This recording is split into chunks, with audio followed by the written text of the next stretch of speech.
بالله من الشيطان الرجيم. بسم الله الرحمن الرحيم. الصلاة والسلام على أشرف الأنبياء والمرسلين وعلى آله وصحبه أجمعين. Assalamualaikum warahmatullahi wabarakatuh.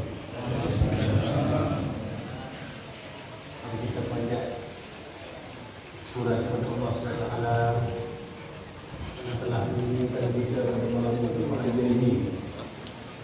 Mudah-mudahan tuan-tuan mendapat sedikit ilmu, kalau tidak pun banyak. Mudah-mudahan dapat menimba sedikit ilmu. Muslim muslimat yang dirahmati Allah, hadirnya kita pada malam ini di rumah Allah ini telah tertulis dan telah tersurat di kitab Lauhul Mahfuz. Marilah kita sama-sama memanfaatkan perjumpaan kita ini, dan mudah-mudahan kita semua diberkati Allah Subhanahu Wa Taala. Baik.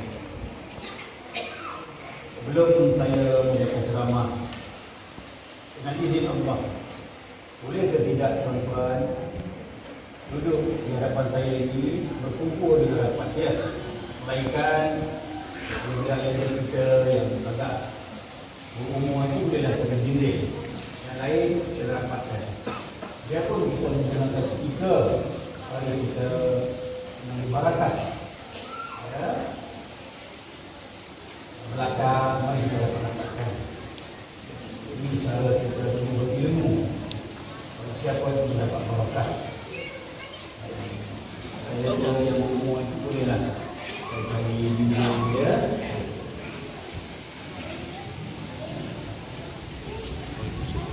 Muslim muslimat yang dirahmati Allah.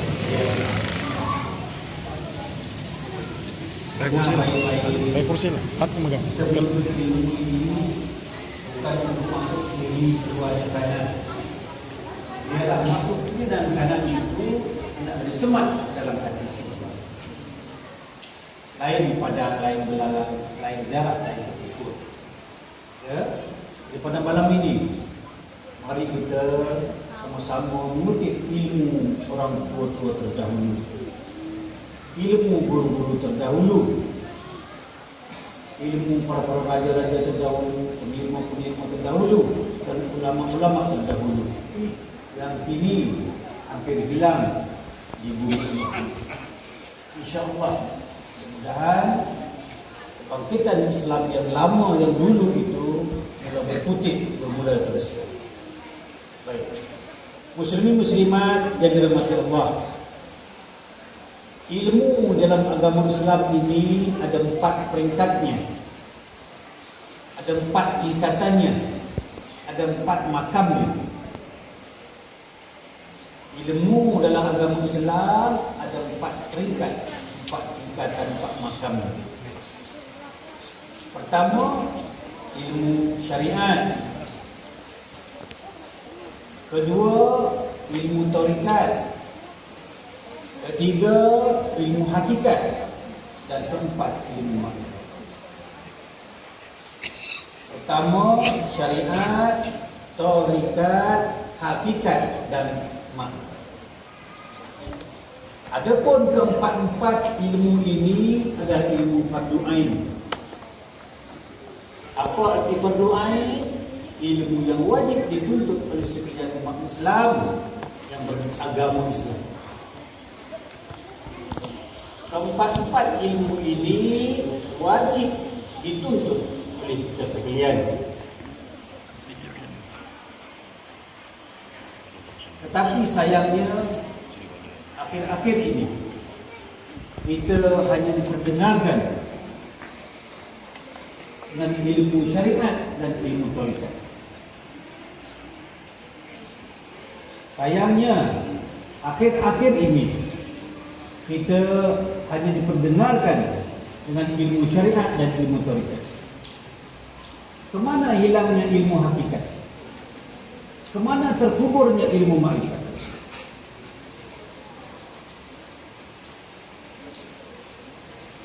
Sampai bila tuan-tuan hanya menuntut ilmu syariat dan ilmu tarekat? Sampai bila? Ingat, temuan kita ini mungkin kali pertama dan kali terakhir. Saya bertanya, berseru kepada sekalian muslimin muslimat yang dirahmati Allah, sampai bila tuan-tuan ini menuntut ilmu syariat dan ilmu tarikat? Bilakah masanya tuan-tuan ini menuntut ilmu hakikat dan ilmu makrifat? Sedangkan ilmu hakikat dan makrifat itu adalah ilmu fardu, malah ilmu wajib bagi kita umat Islam.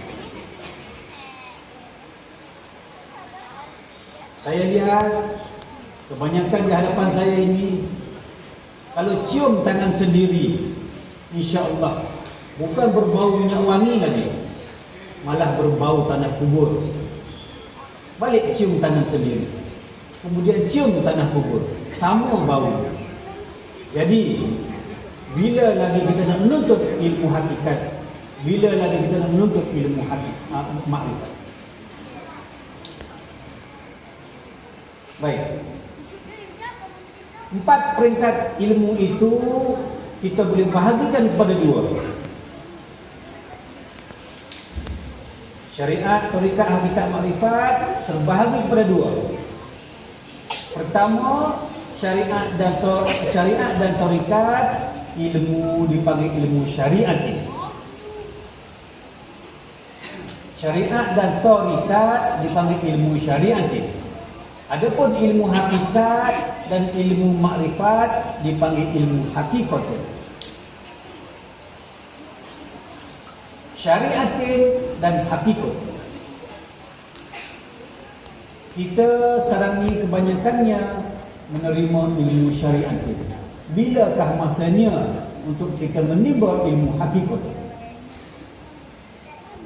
Syariat ini diumpamakan kulit, hakikat itu diumpamakan isi. Bilakah tuan-tuan ini menimba isinya? Bilakah tuan-tuan ini makan isinya? Kalau asyik dijamu dengan kulit saja. Baik, pada malam ini mari kita bersama-sama menimba ilmu hakikat, menimba ilmu isi. Contohnya, pada malam ini kita kalau boleh kita sama-sama mendengar tentang ilmu solat. Mari kita belajar lagi sekali tentang solat. Pertama-tama ditanya oleh malaikat di alam kubur nanti adalah solat kita. Jikalau tak betul solat kita, tidak lagi akan ditanya ibadah-ibadah yang lain. Ingat itu. Muslimin muslimat yang dirahmati Allah. Jikalau solat kita tak betul, tidak akan ditanya ibadah-ibadah yang lain. Ditutup buku. Tetapi jikalau solat kita betul, barulah dihitung, dihisap, dikira. Biarpun ibadah kita, biarpun ianya sebesar zakat. Jadi perbetulkanlah solat. Wala syari'atin ala haqiqatun batilah. Wala syari'atin ala haqiqatun batilah. Barang siapa mengerjakan syariat tanpa mengerjakan hakikat, solat tuan-tuan, ibadah tuan-tuan batilah, batal.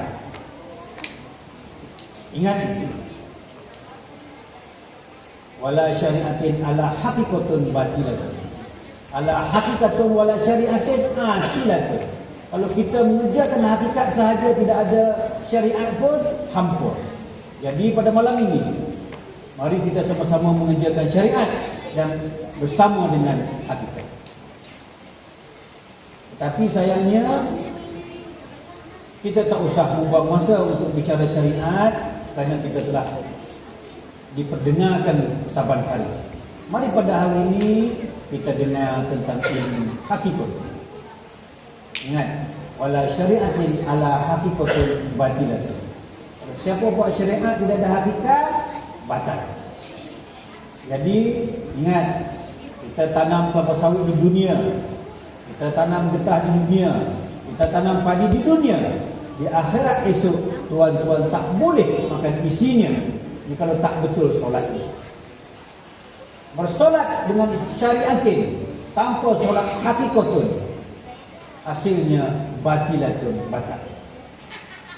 Ingat, kita menyangkul di bumi Allah, kita berhasrat untuk makan hasilnya di akhirat, tetapi tanpa kita sedari, orang siapa tidak menjaga solatnya, hasilnya kosong.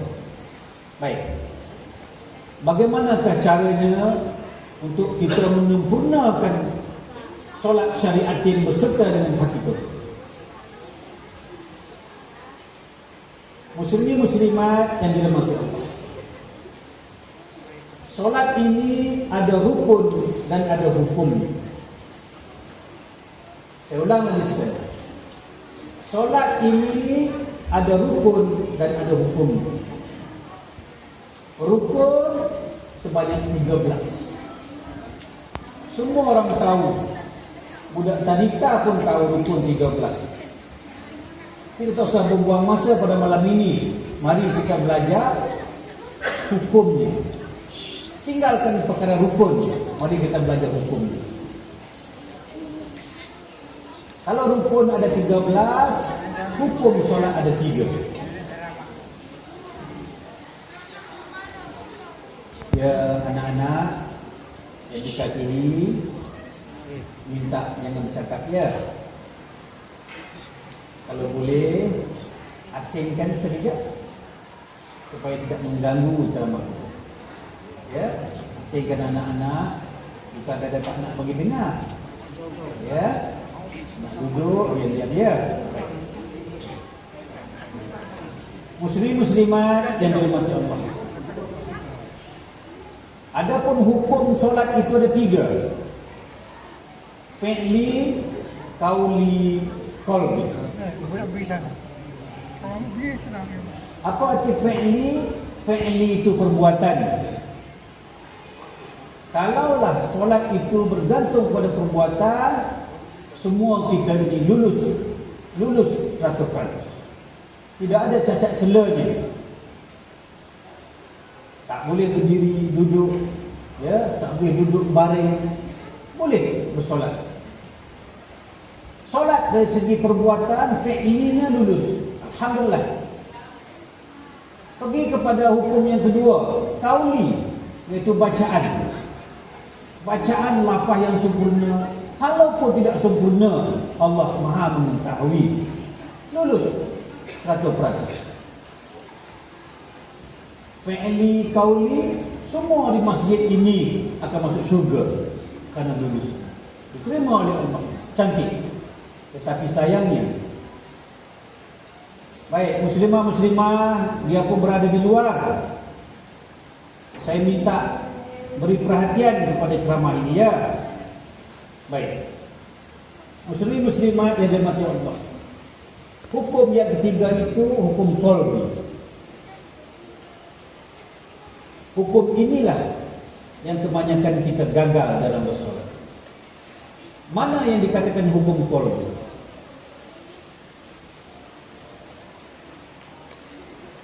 Hukum ada 3, fi'li, qauli, qalbi. Mana yang dikatakan hukum qalbi? Barang siapa bersolat meninggalkan hukum, sah ke batal? Saya tanya, sah ke batal? Batilatun batal. Jadi tanya diri sendiri masing-masing yang ada di hadapan saya ini. Adakah solat kita itu dikerjakan dengan hukum qalbi? Fi'li lulus, qauli pun lulus, tetapi di mana hukum qalbi? Ini hukum tak boleh kita tinggal, batal solat kita. Jadi ada pun hukum qalbi, ada 7 peringkat, 7 bahagian, 7 makam. Kena hafal, kena belajar, barulah solat kita diterima Allah. Kenapa? Karena mula-mula ditanya di alam kubur esok adalah solat kita. Diperbaikilah, ya, berhati-hatilah dalam bersolat. Mana yang dikatakan hukum qalbi? Bersolat hendaklah dikerjakan dengan hukum qalbi. Hukum qalbi ada 7 makamnya. Pertama qasad, kedua ta'aruf, 3 ta'yin, keempat ihram, kelima mi'raj, keenam tamki,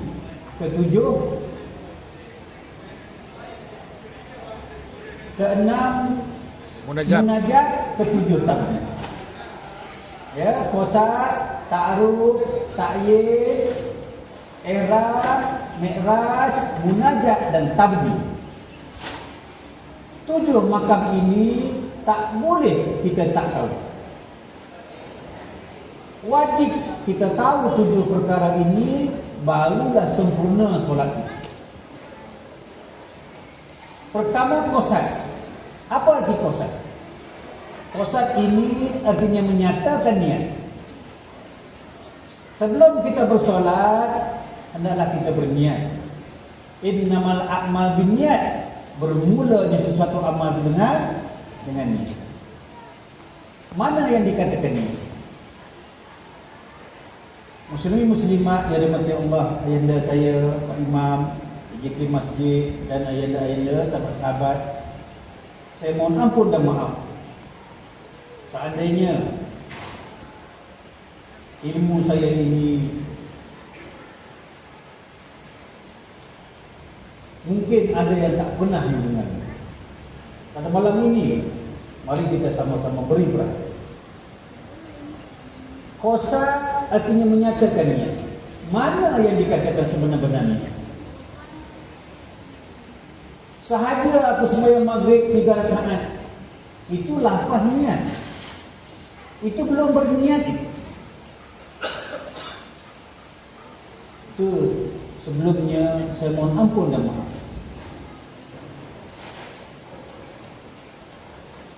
Saya nak mengeluarkan kata-kata pun macam teragak-agak. Tetapi kerana berdiri di atas kebenaran, saya beranikan diri melafazkan. Yang tuan-tuan, lafaz itu bukan niat, itu lafaznya niat. Sahaja aku sembahyang maghrib 3 rakaat, isyak 4 rakaat, itu bukan niat, itu lafaznya niat. Mana sebenarnya? Kalau sekadar nak melafazkan niat, sebelum turun daripada rumah, Allah dah tahu dah tuan-tuan nak sembahyang maghrib. Allah dah tahu tuan-tuan nak sembahyang isyak. Kenapa nak diperulang? Ingat Allah itu lupa kan? Wallahu khalaqakum wa ma ta'malun. Aku buat kamu dan apa-apa kamu perbuat. Aku tak lupa kerana aku buat kamu, dan apa-apa kamu buat tu aku yang buat. Aku tak lupa. Tak payah kamu ingatkan aku. Ini. Itu sekadar lafaz niat. Mana yang dikatakan niat? Niat itu sesuatu yang tidak berhuruf dan sesuatu yang tidak bersuara. La hurufin wala syautin. Seumpamanya tuan-tuan tengok saya. Tengok sekarang. Tengok saya sekarang ini. Selepas ini, kemana tujuan saya? Tahu tidak? Jawab, tahu tidak? Jawab, tahu tidak? Ini dikatakan la hurufin wala syautin. Tidak berhuruf dan tidak bersuara. Tuan-tuan tak tahu niat saya. Ini yang dikatakan niat. Yang kita ucap itu lafaznya niat. Mana niat? Bermakna gagal kita dalam bernyanyi. Innamal a'mal binniyat. Bermulanya amal dengan niat. Kita gagal dalam bernyanyi. Itu makanya saya mohon ampun dan maaf. Ya. Seandainya tuan-tuan berkecil hati, selama ini kita beribadah, tetapi tak sangka malam ini jadinya batilan. Kerana kita tak tahu pun nak berniat. Ini dikatakan hukum qalbi pertama, qasad. Qasad itu menyatakan niat. Selama ini kita sebut lafaznya niat. Niatnya mana? Baik. Yang kedua, barang siapa nak memulakan ibadah, barang siapa nak mengerjakan solat, hukumnya iaitu hukum ta'aruf. Ta'aruf ini artinya ta'arif. Ta'arif ini artinya sebelum kita bersolat, kita kena tentukan yang mana sunat, yang mana wajib untuk berjumpa Allah. Kita bersolat nak menghadirkan diri kita di hadapan Allah, nak menyerahkan ibadah kita kepada Allah. Tapi sayangnya tuan-tuan tak tahu nak bawa apa. Nak bawa apa jumpa Allah? Dia ada dua perkara. Satu, bawa yang sunat. Yang kedua, bawa yang wajib. Hukum ta'aruf menentukan mana sunat, mana wajib.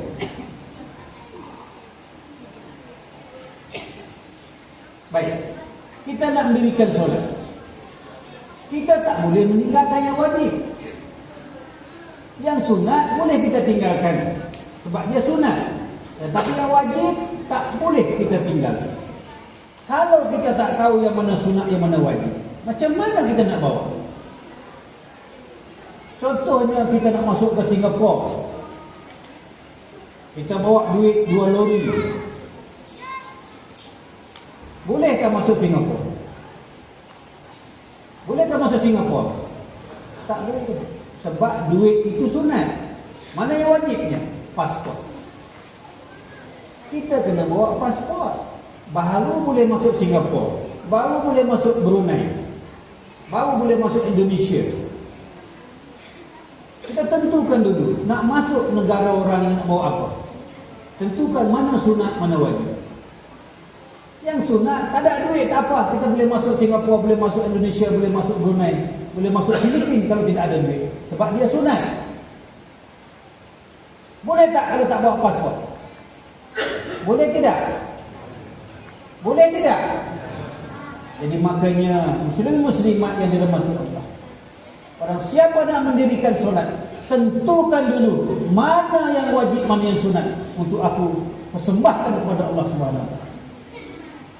Nak bawa apa? Kalau nak bawa kaki itu hanya sunat. Nak bawa tangan sunat. Nak bawa mulut, hidung mata itu sunat.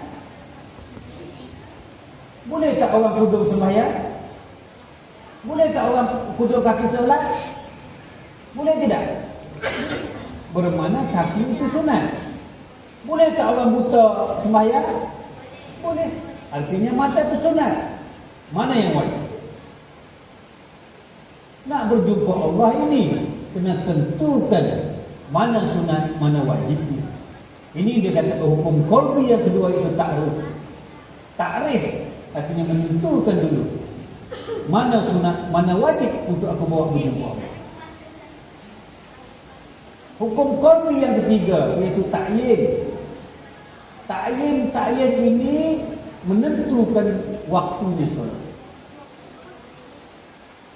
Mana sebenar-benar waktu solat? Waktunya solat bukan berada pada jam dinding, bukan berada pada bayangnya matahari. Kalau tidak ada jam, kalau tidak ada bayang, apakah kita tak perlu bersolat?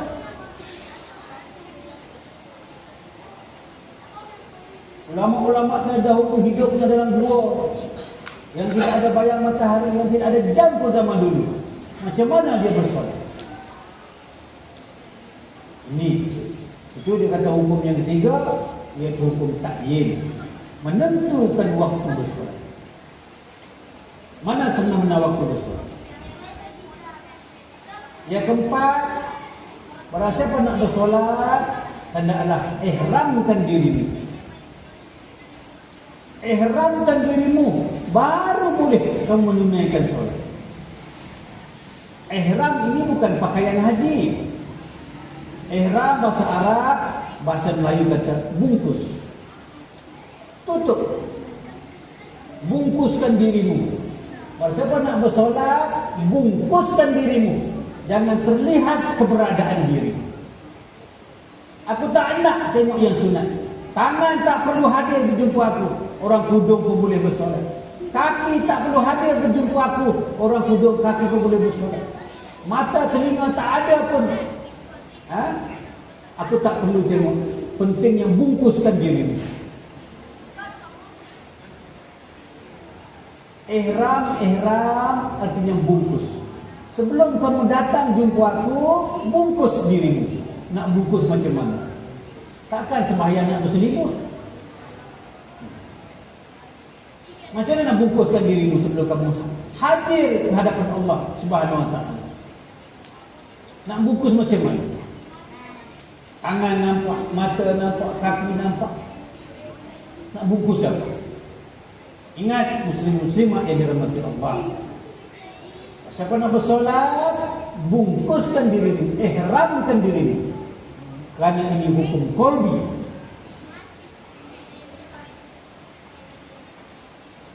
Pergi kepada hukum yang kelima, yaitu apa? Mi'raj. Lepas ihram, mi'raj. Apa arti mi'raj? Kalau pengertian bahasa, kita kata mi'raj, Rasulullah naik ke langit. Mi'raj artinya sampai. Setelah kamu bungkus akan dirimu, hendaklah bersolat sehingga sampai. Mi'raj. Sampai ke mana? Sampai ke mana solat tuan-tuan? Sampai berdiri sahajakah? Sampai rukuk sahajakah? Sampai sujud sahajakah? Sampai tahiyat sahajakah? Sampai ke mana? Sampai 5 minit sahajakah? Sampai ke mana solat tuan-tuan? Cuba bayangkan. Nak sampai ke mana? Nak sampai ke mana? Nak sampai ke langit kah? Nak sampai ke bulan kah? Nak sampai ke mana? Ni kalau kita tak tahu bersolat untuk sampai ke tahap mana, apa artinya? Tuan-tuan telah meninggalkan hukum. Ingat, wala syariatin ala hakikatun batilah. Orang siapa hanya tahu mengerjakan syariat, ibadahnya batal. Kita lanjutkan lagi. Lepas kita bungkus diri, hendaklah hadirkan diri itu biar sampai, yaitu mi'raj. Sampai ke mana? Naik hukum yang keenam, yaitu munajat. Orang siapa ingin bersolat, hendaklah bermunajat kepada Allah. Bermunajat bukan meminta-minta, bukan memohon. Bermunajat ini artinya apa? Berpandang-pandangan. Orang siapa nak bersolat, hendaklah sampai ke tahap berpandang-pandangan. Seumpama kita menilik cermin. Siapa yang kupandang? Malaikat nak kupandang diriku sendiri. Ini yang dikata berpandang-pandangan. Yang menyembah itu adalah juga yang disembah. Bersolat ini biar nampak satu, jangan nampak dua. Itu dikatakan munajat, berpandang-pandangan. Jangan berpandang-pandangan itu nampak dua. Dia mesti nampak satu. Ini dikata berpandang-pandangan. Jangan bagi nampak dua. Itu maka dia suruh bungkus. Itu maka dia suruh sampai. Berpandang-pandangan. Biar nampak satu, jangan nampak dua. Yang ketujuh hukumnya tabdi. Tabdi artinya tetap. Tidak bergoncang, tidak bergoyang, melainkan teguh iman kita dengan ahad. Jadi di mana nak belajar hukum qalbi? Kalau tidak dengan guru-guru terdahulu. Guru-guru sekarang ini pelajarannya syariat, syariat, tarikat. Mana hilangnya, mana terkuburnya ilmu hakikat, mana terbitnya ilmu makrifat. Tanpa ilmu hakikat, tanpa ilmu makrifat, tuan-tuan tidak akan tahu hukum qalbi. Hukum kolbi ini hukumnya isi. Hukum syariat itu hukumnya kulit. Pecahkan kulit tempurung kelapa, baru kita nampak isi.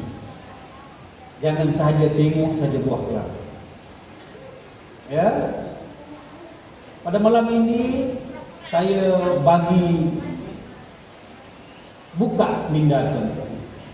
Carilah, tuntutlah sebelum kita meninggal dunia.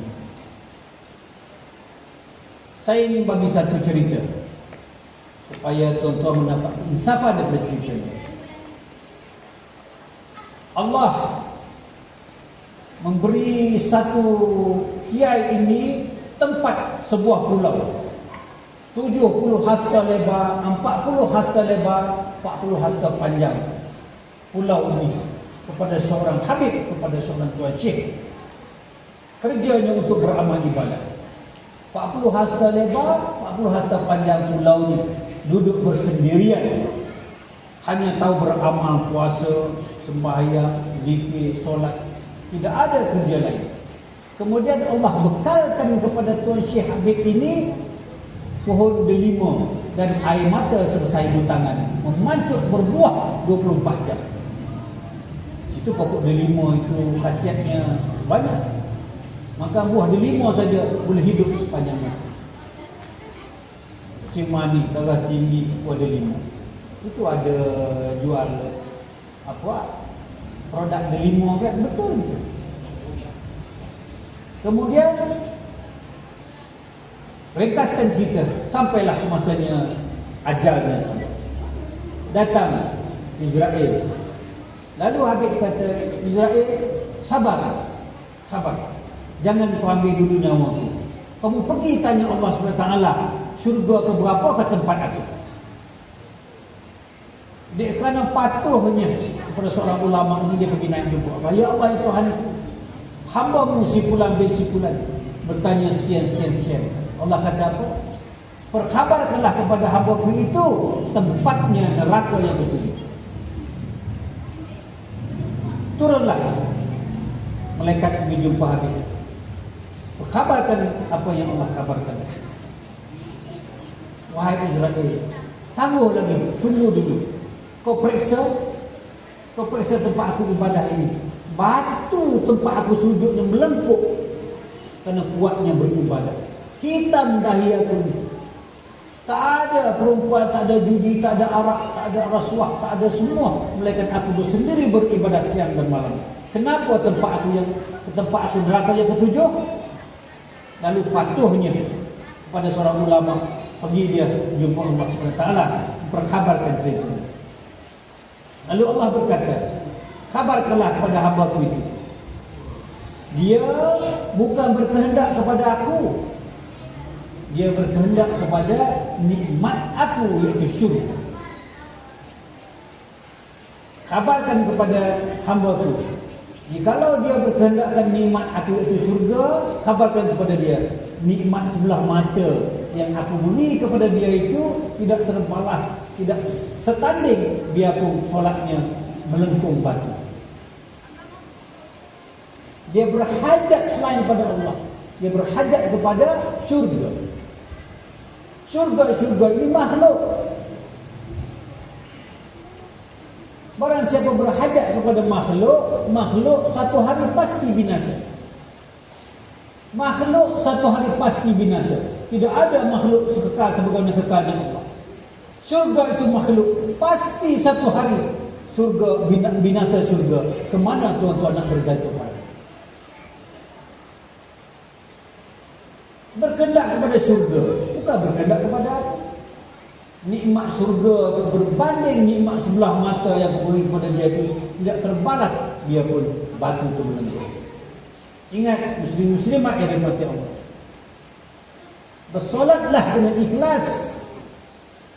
Jangan mengharapkan surga, jangan mengharapkan pahala, kerana pahala itu makhluk, surga itu makhluk. Mari kita mengharapkan Tuhan ampunya surga, mengharapkan Tuhan ampunya pahala. Ini kekal abadi. Tak usah mengharapkan makhluk. Pada malam ini, jam ini, saat ini, di masjid yang berbahagia ini, mari kita mencari Tuhan yang punya syurga dan menunggu Tuhan yang punya pahala. Ada satu lagi cerita lawannya pada cerita ini. Hari keputeraan baginda raja. Berkabarlah kepada seluruh rakyatnya, hari ini hari keputeraan aku. Kamu mintalah apa yang kamu nak, akan aku kabulkan pada malam pada hari ini. Ada minta tanah, ambillah seluruh tawa ini, aku beri free saja kamu tanah. Tawa ini aku beri kepada kamu, ambil. Ini mau pangkat, habis Pak Imam lama berhenti, jenderal-jenderal lama berhenti, bagikan dia pangkat. Nak isteri, ambil semua, aku bagi isteri. Semua kamu nak, aku bagi pada aku raja. Kau nak berapa bini, nak berapa tanah, nak berapa pangkat, apa dia aku bagi. Kemudian ada satu janda tua. Ya tuanku, aku ingin minta berkahwin denganmu ya tuanku. Dahlah janda tua lagi. Kalau muda tu boleh juga begini ya tu Imam. Kemudian apabila raja berkata, wajib di kota, tak boleh nak tarik balik. Tengok, ini dapat tawa. Ini habis Pak Imam lama buti, habis bagi dia jawatan. Ini pula habis isteri-isteri orang dia kahwin habis. Tanah orang tanah kita, ladang orang ladang kita. Dan raja bagi. Tetapi yang tua bangka ni, yang janda tua ni, dia dapat apa? Rajanya dapat, tanahnya dapat, istananya dapat, pangkatnya dapat, negeri dia dapat, dia punya. Dia permaisuri. Itu juga kita dengan Allah. Barang siapa nak syurga, dapat syurga. Betul. Barang siapa nak pahala, dapat pahala. Boleh. Tetapi mana perginya Allah? Barang siapa pilih raja, syurga boleh, pahala boleh, nikmat boleh, segala-galanya boleh. Jadi pada malam ini mari kita ikhlaskan ibadah kita. Mari kita berhajat kepada pemiliknya syurga, pemiliknya pahala.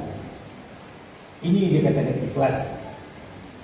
Ya, tetapi ingat, seikhlas mana pun kita, jika tak betul solatnya, hukumnya apa? Batilatun ibadah.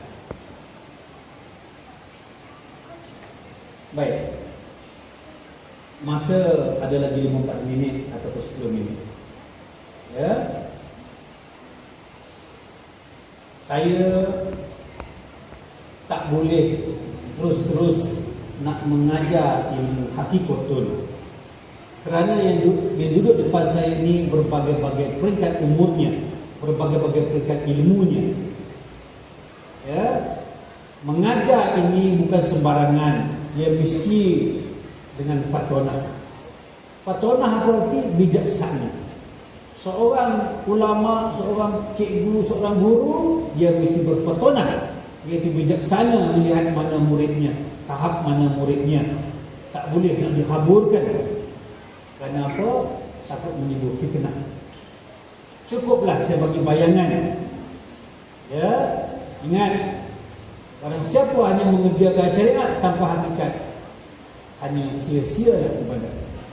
Penat kita menyangkul seluruh tanah tawar yang kita tanam, tetapi sayangnya tidak boleh. Maukah tidak? Maukah tidak kalau tidak ada buah? Maukah tidak? Semua tak mau. Maka jikalau tak mau, marilah kita bermula pada hari ini, jam ini, saat ini. Biarpun kita sudah tua, Allah Maha mengetahui. Biarpun kita sudah tua.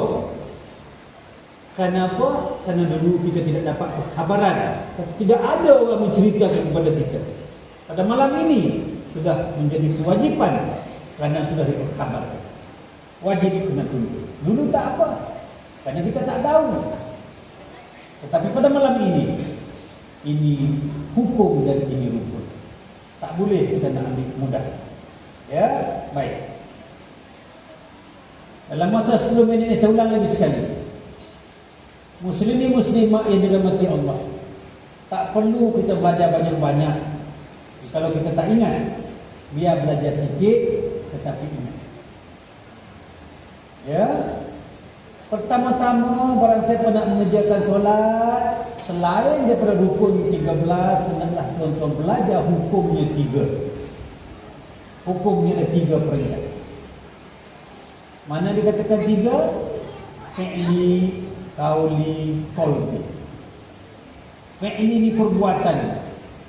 Ya, perbuatan sudah cantik, semuanya surga kita pada malam ini. Di atas perbuatan, surga kita. Qauli di atas bacaan, 2 kali surga. Kerana fi'li cantik, bacaannya cantik.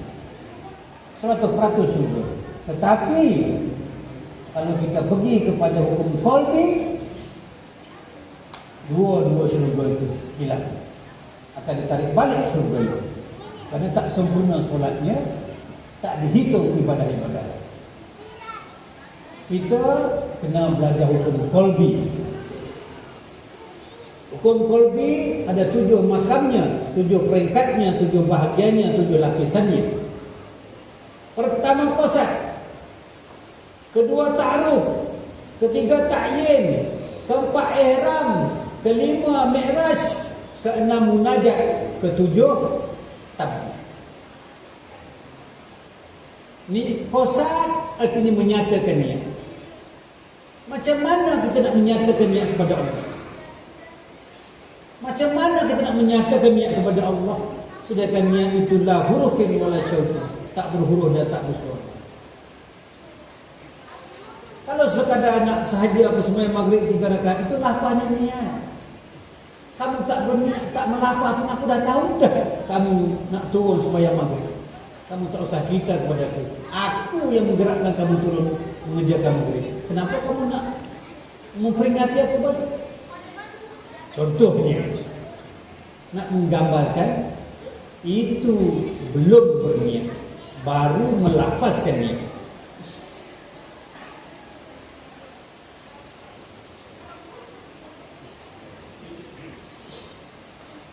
Yang kedua, barang siapa nak bersolat, kena tentu hukum ta'aruf, artinya ta'arif. Ta'arif ini menentukan mana yang sunat, mana yang wajib untuk aku bawa berjumpa Allah. Mana satu sunat, mana satu wajib untuk aku bawa berjumpa Allah. Nak bawa kaki, kaki itu sunat. Orang tak ada kaki pun boleh bersolat. Allah tak pandang akan kakimu. Kaki itu seumpama duit nak masuk ke Singapura. Tak ada duit pun boleh masuk. Tak ada duit. Ada duit pun tak boleh masuk Singapura. Aku tak perlu tengok duit. Itu sunat saja. Yang gunanya pasport. Mana pasport? Tangan, kaki, mata, hidung, mulut sunat untuk berjumpa Allah. Tak ada buta mata pun boleh bersolat. Jangan tuan-tuan bawa mata, bawa hidung, bawa telinga, bawa kaki. Tak terpandangnya oleh Allah. Yang aku nak mana? Yang wajib engkau bawa tu mana? Tak boleh tidak ada benda ini. Mesti kamu bawa kalau kamu nak datang berjumpa aku. Mana yang sunat, mana yang wajib? Gagal kedua kali. Yang ketiga, ta'yin. Kita nak bersolat, kena menentukan mana masanya. Apakah pukul 8.30 sahaja Allah tunggu kita? Pukul 8.45 Allah dah cutikan? Allah tak pernah pun cuti. Mana sebetulnya waktu bersolat? Bukannya letak pada jam, bukan letaknya pada ukur bayang matahari. Apakah Allah itu hanya ada setakat pukul 7 saja? 7.30 Allah cuti. Mana waktunya bersolat? Gagal kali ini. Keempat, barang siapa nak mengerjakan solat, hendaklah apa? Bungkusnya apa? Ihram. Ihramkan dirimu, baru kamu boleh datang jumpa. Bungkuskan dirimu dulu, baru boleh datang jumpa. Aku tak nak tengok yang sunat itu, bawa yang wajib. Nak bungkus apa? Nak bungkus kaki, kita boleh nampak kaki. Nak bungkus dengan kain selimut, nanti orang kata tak apa sihat pula. Semua yang bungkus dengan kain selimut. Nak bungkus apa? Gagal. Yang kelima, mi'raj. Kita bersolat mesti mi'raj. Mi'raj artinya sampai. Kita bersolat mesti sampai. Nak sampai ke mana? Kalau bersolat tidak sampai kepada Allah, apa artinya solat? Nak sampai kepada Allah itu macam mana? Nak sampai kepada Allah macam mana? Nak kata kepada Allah, Allah, Allah macam tu. Itu namanya Allah. Mana Tuhan yang punya nama? Yang Tuhan tu sebut Allah itu nama. Radio boleh sebut nama, budak kecil boleh sebut nama, orang India, orang Cina boleh sebut nama Allah. Tetapi Allah sebenar-benar Allah itu Tuhan yang ampunya nama. Ini Allah yang sebenar-benar ampunya nama. Jadi kalau kita tidak tahu di situ nak sampai ke mana? Hanya tahu sebut nama Allah, nama Allah. Tuhan ampunya mana? Nak bagi barang. Nak bagi barang. Siapa yang bernama Muhammad sini? Siapa bernama Muhammad? Muhammad. Mana Muhammad? Mana Muhammad? Sampai ke tidak? Sampai ke tidak kalau hanya sebut nama saja? Muhammad, mari sini Muhammad, bangun.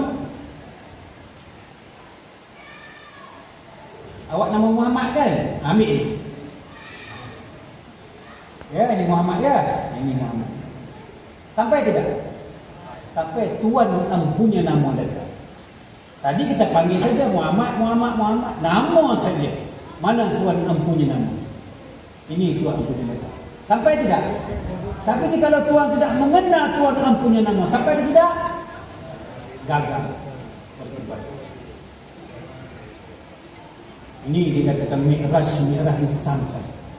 Jangan main buat saja, itu perbuatan. Allah tak tengok perbuatan itu. Baik, Muhammad, sini Muhammad. Di depan saya. Kita sebelum bersolat, kita berjanji, kita berikrar kepada Allah. Inna solati wa nusuki wa mahyaya wa mamati lillahi ta'ala. Semua hidup mati ibadah dunia akhir aku serah kepada-Mu ya Allah. Betul tidak? Kita nak menyerah kepada solat kepada Allah. Betul tidak jawab? Betul ke tidak? Tengok nak jawab pun tak senang. Saya daripada Kelantan jauh datang ke bumi Sabah ini. Macam mana seorang penceramah nak semak tanya pun tak jawab? Sampai mana tadi? Baik. Jikalau kita nak bersolat, ya, kita nak serahkan ibadah solat kita kepada Allah, betul tidak? Baik, saya nak bertanya kepada muslimin muslimat yang dirahmati. Ini nak bersolat ya? Nak serah semua kepada siapa? Kepada Allah. Baik. Mana bahagian kamu untuk serah kepada Allah? Mana bahagian kamu? Berdiri kaki siapa yang bagi berdiri? Tangan angkat siapa bagi angkat? Siapa yang bagi semua ini? Mana bahagian kamu untuk aku? Tadi kamu kata nak serah kepada aku kan? Mana? Duduk. Ini muslim-muslimat yang dirahmati. Kita nak serah apa? Berdiri, aku yang bagi kamu berdiri. Boleh tak kita berdiri sendiri? La tataharruku zarratan illa biiznillah. Tak bergerak dia pun saudara jika tidak izin, jika tidak izin Allah. Izin siapa berdiri? Izin Allah gerak Allah. Takbir, rukuk sujud. Rukuk sujud. Mana kita? Mana yang kata kita nak bagi kepada Allah mana? Penipu dan pembohong. Tuan-tuan boleh tipu orang tawa ini, tapi tuan-tuan tak boleh tipu Allah Subhanahu wa taala. Yang main-main muslim-muslimat yang dirahmati. Kita kata nak serah ibadah kepada Allah. Jadi Allah tanya kepada kita, kalau boleh bertanya, mana bahagian kamu? Cuba bagi 1 kilo. Mana bahagian kamu? Ini maknanya kena belajar hukum qalbi. Sembahyang ini mesti sampai. Dan setelah mi'raj kita kena munajat. Munajat artinya kita bersolat ini sudah berpandangan seumpama kita menilik diri kita dalam cermin. Nampak berapa orang ada? 2. 1 di dalam, 1 di luar. Tapi sesungguhnya ada berapa? Jadi bersolat pun kena macam tu. Mana kita? Mana kita? Ada tak tadi?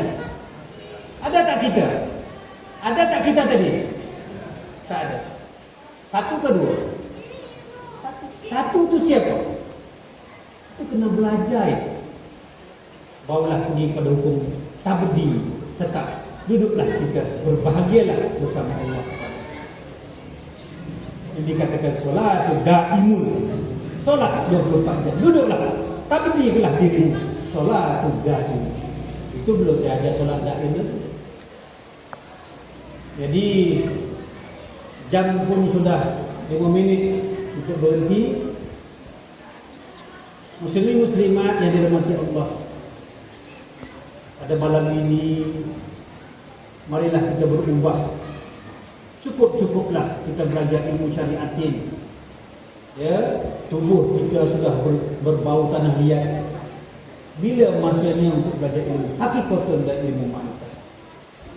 Tak usahlah belajar makrifat tinggi sangat, belajarlah ilmu hakikat. Cukup. Belajarlah ilmu hakikat. Mana hakikatnya solat? Mana hakikatnya air sembahyang? Mana hakikatnya wirid? Mana hakikatnya zikir? Ada isi, ada kulit, mesti ada isi. Ada putih, mesti ada hitam. Allah buat sesuatu kejadian berpasang-pasangan. Putih mesti ada, tinggi mesti ada, syariat mesti ada apa? Syariat mesti ada hakikat. Mana hakikatnya? Putih tuan-tuan kata ada hitamnya, tinggi tuan-tuan kata ada rendahnya, besar tuan-tuan kata ada kecilnya. Syariat adakah hakikat? Jawab, adakah hakikat?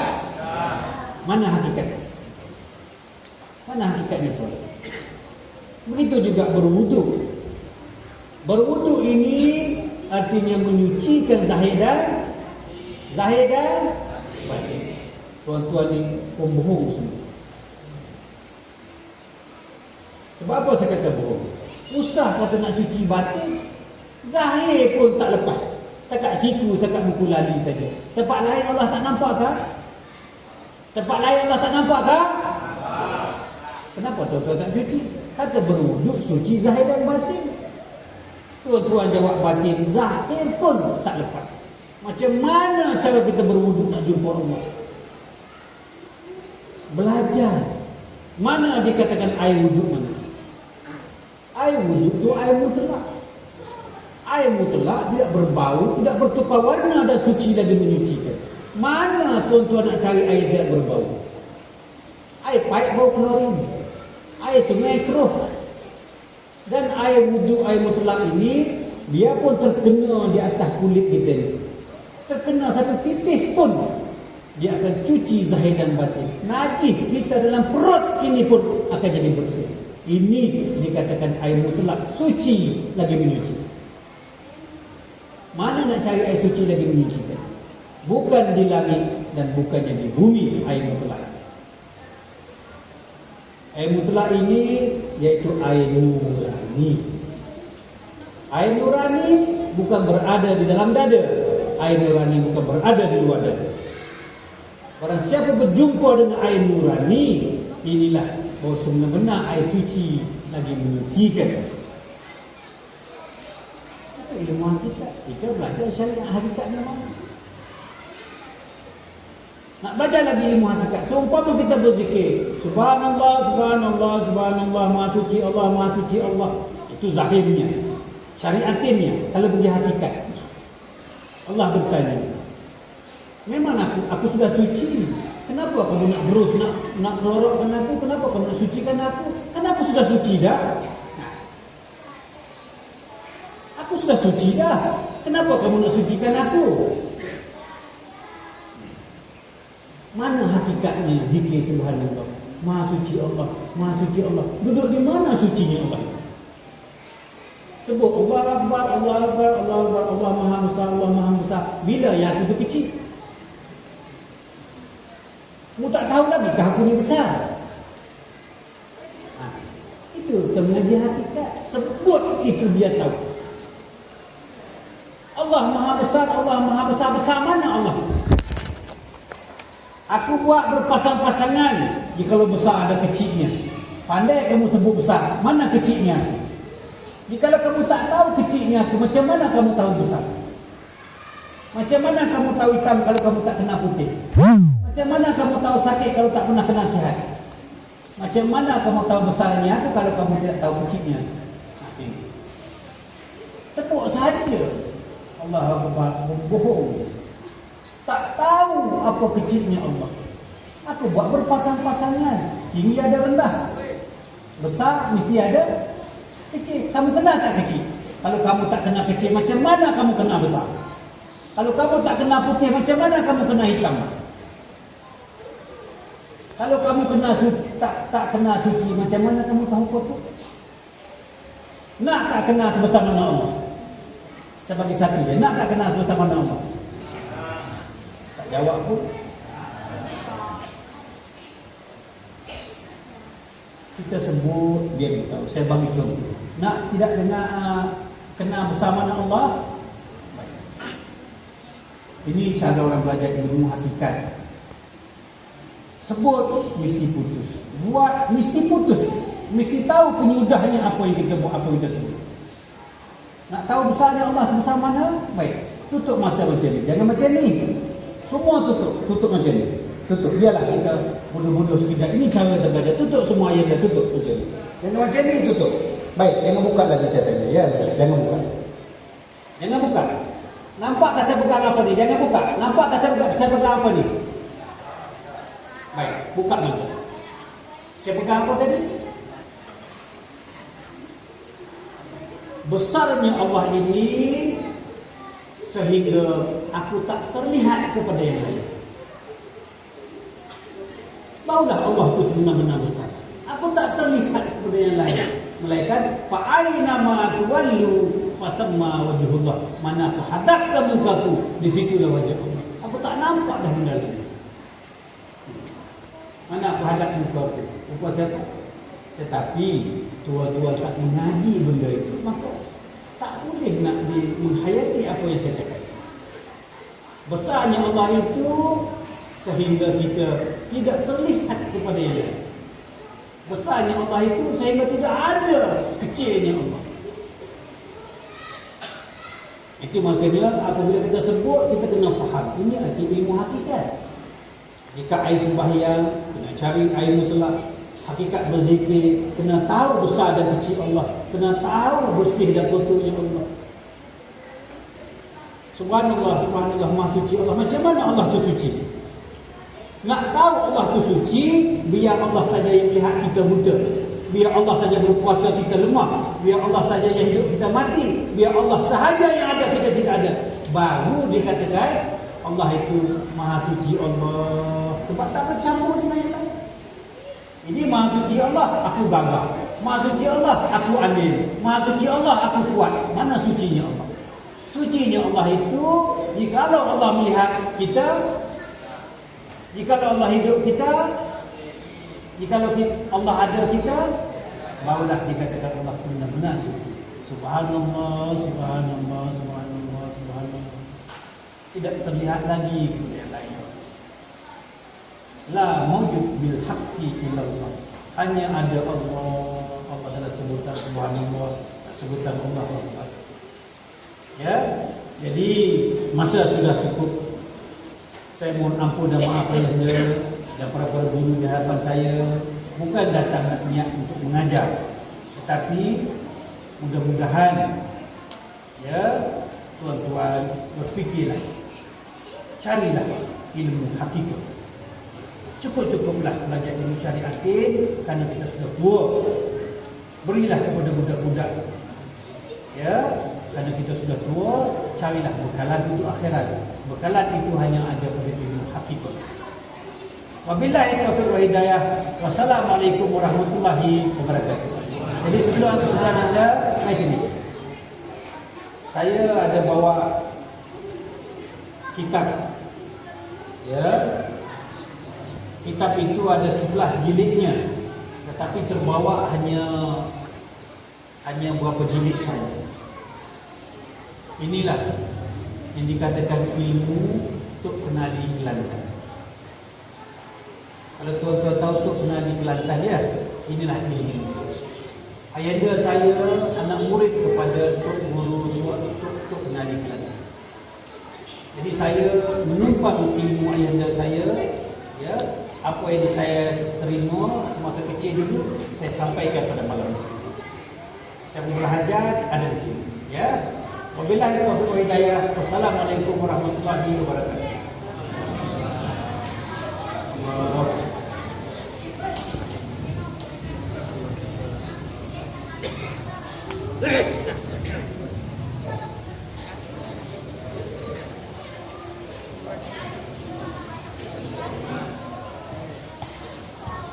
Alhamdulillah, itulah yang telah disampaikan oleh Tuan Haji Sari. Mudah-mudahan apa yang telah disampaikan itu menambahkan ilmu kita pada malam ini. Alhamdulillah. Terima kasih diucapkan kepada Tuan Guru secara rombongan. Ini kami akan menyebut Bismillahirrahmanirrahim. Allahumma salli ala Muhammad, yang mana yang di luar sana itu ada jamuan sedikit. Jadi diminta kepada budak-budak jangan bercampur dengan orang tua, ya. Orang tua yang duduk di meja, ya, semuanya orang tua.